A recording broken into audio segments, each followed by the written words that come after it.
ठीक है दोस्तों, देखिए जो दुनिया को बदल देने वाली क्रांतियाँ कौन-कौन सी हैं।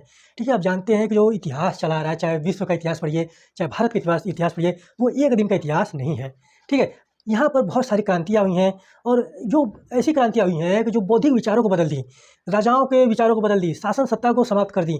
ठीक है, तो इस तरह से क्रांतियाँ हुई हैं। कुछ क्रांतियाँ ऐसी हैं कि जो एकदम संघर्षपूर्ण हैं, जिसमें एकदम खून-वून बहा रक्त की बातें की जाती है, मार-पीट, संघर्ष, खून-खराबा सब हुआ है।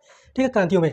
लेकिन कुछ क्रांतियाँ ऐसी हैं जिसमें कुछ भी नहीं हुआ है, जैसे इंग्लैंड की गौरवपूर्ण क्रांति, वो एकदम शानदार क्रांति उसको बोला जाता है, गौरवपूर्ण क्रांति बोला जाता है। उसमें एक भी बूँद रक्त का नहीं बहा और इंग्लैंड वाले देखिए कि कितने चालाक हैं। यहाँ पे ये समझिए कि अपनी क्रांति तो एकदम शांतिपूर्ण ढंग से कर लिए, लेकिन दुनिया की जितनी भी क्रांतियाँ हैं, चाहे आप रूस की क्रांति देखिए, चाहे अमेरिका की क्रांति देखिए, चाहे फ्रांस की क्रांति देखिए, इसमें कितने मार-काट हुए हैं, कितनी हिंसक प्रवृत्तियाँ देखने को मिल रही हैं, हिंसक गतिविधियाँ देखने को मिल रही हैं। ठीक है? तो वो सारी क्रांतियों के बारे में आपको एक संक्षेप में आपको बता देंगे 2-3 मिनट में और इस पर आप लोगों को विस्तार से लेक्चर चाहिए तो आप लोग कमेंट करके बॉक्स में कमेंट करिए और यहाँ पर अपना सुझाव देते रहिए। ठीक है? तो देखिए पहली जो क्रांति है वैज्ञानिक क्रांति।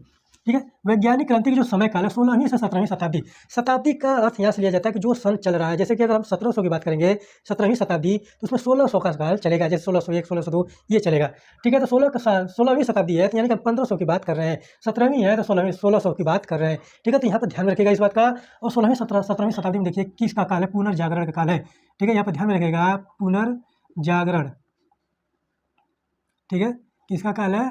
पुनर्जागरण का ये काल है और इसमें बौद्धिक विचारों का बहुत ही ज़्यादा प्रभाव देखने को मिल रहा है। कौन से विचार है? बौद्धिक विचार। ठीक है? इन्होंने किसके सत्ता को खंडन किया? जो देखेंगे कि जो पोप की सत्ता थी, रोम में जो चर्च की सत्ता थी, उनको इन लोगों ने चैलेंज किया। ठीक है? इन्होंने अपने विचारों को प्रदान किया, विचारों को दिखाया और वो देखेंगे कि वो बहुत ही ज़्यादा प्रभावित करता है। 16वीं शताब्दी है, वैज्ञानिक क्रांति जो पुनर्जागरण संबंधित है। फिर उसके बाद इंग्लैंड की क्रांति हमने बताया 1688 में। और इंग्लैंड में क्या हुआ था कि इंग्लैंड के व्यापारियों ने वहाँ पर अपने अधिकारों की मांग की। ठीक है? तो राजाओं का वहाँ पर अत्याचार हो रहा था, इंग्लैंड के व्यापारियों ने कुछ अधिकारों की मांग की और राजा ने क्या किया कि वहाँ पर वैसे ही दे दिया। ठीक है? कुछ नहीं हुआ, राजा ने सीधे ही मैग्ना कार्टा पे साइन किया, आदेश पत्र पर साइन किया, वो वहाँ पर व्यापारियों को आपका अधिकार मिल गया। वही आपके क्रांति इंग्लैंड क्रांति 1688 ईस्वी का। ठीक है? फिर आगे देखिए औद्योगिक क्रांति, जो यहाँ पर इंडस्ट्रियलाइजेशन की बात की जाती है। इंडस्ट्रियलाइजेशन कब हुआ, कैसे हुआ, अब इसके बारे में हम लोग बात करेंगे और लोग कमेंट बॉक्स में कमेंट करिए और अपने सुझाव देते रहिए। 18वीं से 19वीं शताब्दी इंडस्ट्रियलाइजेशन की जरूरत क्या पड़ी है, सारी बातें। औद्योगिक क्रांति हुई क्यों, क्या हुआ, कैसे हुआ, ये सारी बातें। ठीक है? तो दुनिया को बदल देने वाली क्रांतियाँ हैं ये सोचिए। अमेरिका क्रांति 1373 से 1387 और आज जो है अमेरिका का स्वतंत्रता दिवस है, यहाँ पर ध्यान रखिएगा। 4 जुलाई 1976 को यहाँ पर ध्यान रखिएगा।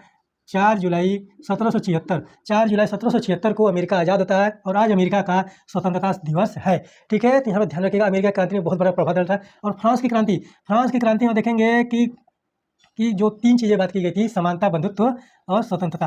यहाँ पर ध्यान में रखिएगा, हम लिख देते हैं